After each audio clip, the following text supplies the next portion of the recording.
Blah, blah, blah.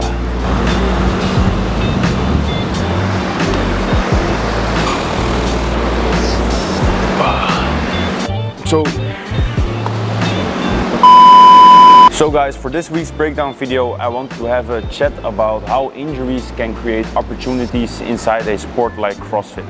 And that being that CrossFit is a really broad and inclusive sport that includes a lot of different aspects in it.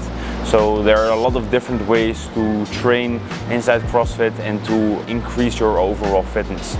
So let's dive into this subject. So quite often individuals get injured and they immediately start being all negative and stuff. So they immediately see that they are not able to do all these basic exercises that are inside of CrossFit. So let's say the basics inside CrossFit in regards to the aspects are like the pull-up, the muscle-up for gymnastics, a clean and a snatch for Olympic weightlifting, a back squat, a deadlift for powerlifting, and stuff like that. So those are the basics in regards to the own aspect itself. And let's dive a little bit deeper into what I mean by that. So let's look at gymnastics. There are a lot of different exercises that are incorporated into the sport, but inside CrossFit we only use a few of those exercises for our workouts and for the competitions. So a basic exercise inside gymnastics is the muscle up. The muscle up isn't even an exercise inside gymnastics. It's just a way to get on top of the bar or on top of the rings. But in CrossFit, it's like the end goal. After the ring muscle up, there are not a lot of exercises on the rings or on the bar that you will progress into most of the time. So a lot of individuals, they stop at the bar muscle up or at the ring muscle up and they don't learn new movements or they don't progress into further exercises or movements that are included inside gymnastics. So now heading back into the topic of how injuries can create opportunities is that when you're injured in your lower body, for instance, now you have the time to investigate those further progression. And we do need to remember that even though for now the ring muscle up is like the end of the spectrum inside CrossFit, they incorporate new movements all the time. So the aspect of being able to learn something really quick is something that is included inside CrossFit but does not get a lot of attention. So a few years ago nobody did the pegboard, and all of a sudden it was at the CrossFit Games and everybody did the pegboard climb. A few years ago there was no ski erg inside CrossFit. They made a new machine, they included it inside the CrossFit Games, and now all of a sudden every box has a ski erg and is skiing on those machines. So a major aspect inside CrossFit is adaptability. So how good are you at adapting towards different scenarios or into different exercises? So how good are you at learning a movement really quick? And that's one of the reasons that you should never stop learning new stuff and that you should always look at those progression. But what happens with an aspect like Olympic weightlifting, where there are only 3 exercises and you're injured in your shoulder, for instance?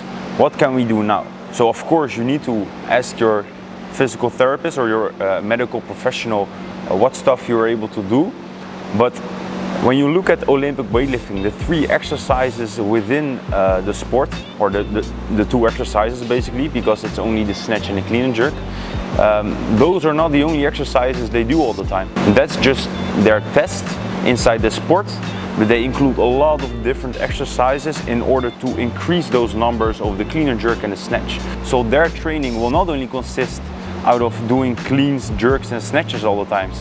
They will do back squats, they will do front squats, they will do stuff with elastic bands, they will do a lot of different stuff in order to increase those numbers. So again, if you're not able to do those, so the clean and jerk and the snatch, maybe you can try and investigate those other exercises and look at what exercises you can do within the borders of your injury, of course, that can help and aid into improving the clean and jerk and the snatch, which are of course 2 exercises that are done a lot of times inside CrossFit.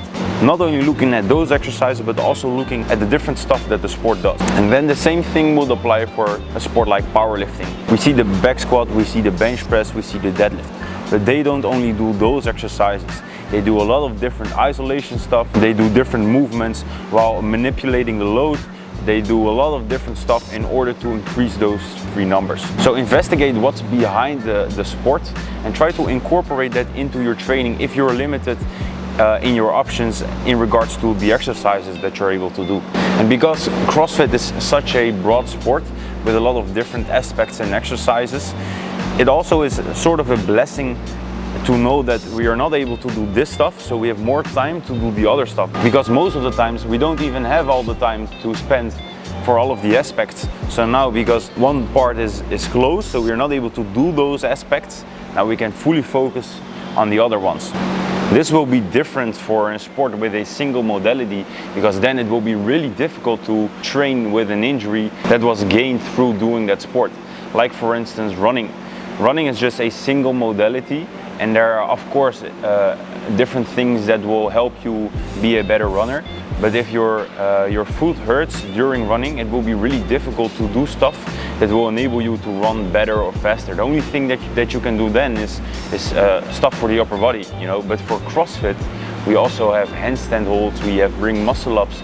If the upper body is injured, we can do squats, we can do deadlifts. There are so many different things that you can do. And quite often individuals are just so negative and only seeing the stuff that they can do, that they forget that there are so many different things and aspects that they can train. So basically the name of the game, the important thing and the moral of the story is that stay optimistic and do stuff that you can do, of course, and keep training while you're injured. Injuries oftentimes create opportunities. So if you're injured due to some sort of muscle imbalance, then now is the time to fix that muscle imbalance and become even stronger after you've recovered from your injury. But it also creates an opportunity to experience some different exercises and some different aspects that you will normally not spend a lot of time with. Don't be pessimistic, but be an optimist. Guys, that's it for this week's breakdown video. I hope you've liked it. If you did like it, please let us know in the comments, subscribe on the channel, and I hope to see you next time with another breakdown video.